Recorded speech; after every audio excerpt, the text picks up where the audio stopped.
বাশার আল আসাদের পতনের পর সিরিয়ার পরবর্তী পরিস্থিতির উপর নজর রাখছে ইসরায়েল।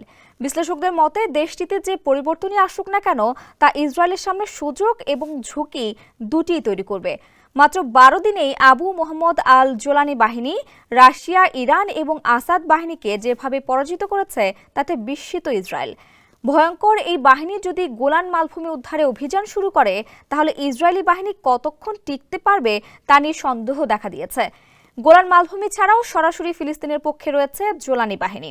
এজন্য বাশার আল আসাদের পতনের পরপরই ইসরায়েল আতঙ্কিত হয়ে সিরিয়ায় বিমান হামলা বাড়িয়েছে, যাতে রাসায়নিক অস্ত্র এবং দূরপাল্লার ক্ষেপণাস্ত্র জোলানি বাহিনীর হাতে না পড়ে। তবে জোলানি বাহিনী ইসরায়েলকে যে ছাড় দেবে না সেই ইঙ্গিত দিয়ে রেখেছে ইতোমধ্যেই। বিস্তারিত আবদাল হোসেনের প্রতিবেদনে।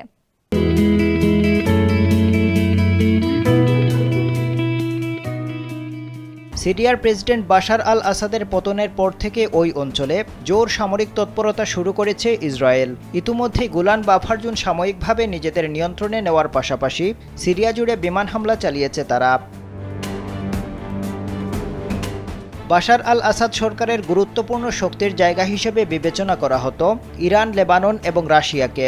অন্যদিকে ইরান ও লেবাননের মধ্যে সমন্বয় করে দিত বাশার আল আসাদ সরকার। ২০২৩ সালের অক্টোবরে ফিলিস্তিনিরা ইসরায়েলে হামলা চালালে গাজা যুদ্ধের সূচনা হয়, যা পরবর্তীতে লেবাননেও ছড়িয়ে পড়ে। এই যুদ্ধে যুক্তরাষ্ট্র ইসরায়েলকে অস্ত্র দিয়ে গাজা ও লেবাননের সহিংসতা বাড়িয়ে তোলে।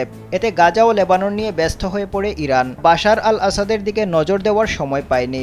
অন্যদিকে ইউক্রেনকে অস্ত্র দিয়ে রাশিয়াকেও ব্যস্ত রাখে যুক্তরাষ্ট্র। এতে রুশ বাহিনীও তাদের যুদ্ধের কারণে আসাদের দিকে মনোযোগ দিতে পারেনি। এই সুযোগে আসাদ সরকারের পতন হয়ে যায়। আসাদের পতনের কারণে একদিকে ইরান ও লেবাননের সমন্বয় বড় ধাক্কা খেয়েছে, অন্যদিকে সিরিয়ায় রুশ বাহিনীর ব্যর্থতা ফুটে উঠেছে। তবে আসাদ সরকারের পতনের পরও ইসরায়েলের আতঙ্ক কাটেনি। বিশ্লেষকরা বলছেন, সিরিয়ায় যে পরিবর্তনই আসুক না কেন তা ইসরায়েলের সামনে সুযোগ এবং ঝুঁকি দুটিই তৈরি করবে। সুযোগ কাজে লাগানো ইসরায়েলের জন্য আশীর্বাদ হলেও ঝুঁকি বিবেচনায় দুশ্চিন্তায় রয়েছে তারা।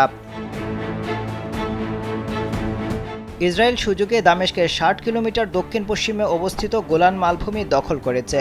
পাথুরে জায়গাটি আয়তনে বেশি বড় নয়, মাত্র ১,০০০ বর্গ কিলোমিটার, কিন্তু এর কৌশলগত গুরুত্ব অপরিসীম। উচ্চতার কারণে এখান থেকে রাজধানী দামেস্ক শহর এবং দক্ষিণ সিরিয়ার একটি বড় অংশ স্পষ্ট দেখা যায়।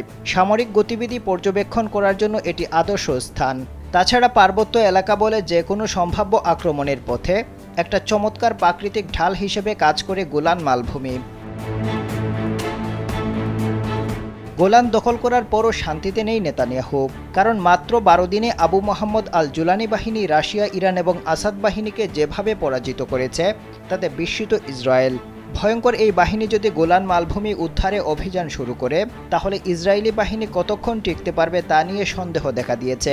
গোলান মালভূমি ছাড়াও সরাসরি ফিলিস্তিনিদের পক্ষে রয়েছে জোলানি বাহিনী।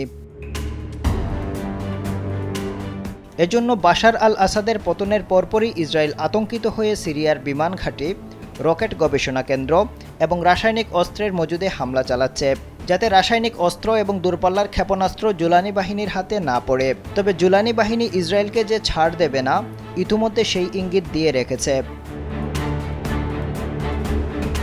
অবশ্য পিঠ বাঁচাতে একটি কৌশল নিয়েছে ইসরায়েল।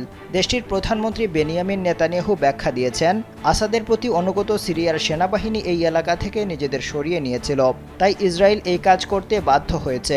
নেতানিয়াহুর দাবি, ইসরায়েলের সেনারা সাময়িকভাবে সেখানে আছে, নতুন কোনো ব্যবস্থা হলে তারা সেখান থেকে সরে আসবে। এদিকে জোলানিকে অভিনন্দন জানিয়েছে ফিলিস্তিনি যোদ্ধারা। এর একটি কারণ হলো জোলানি সবসময়ই ফিলিস্তিনিদের পক্ষে ছিলেন।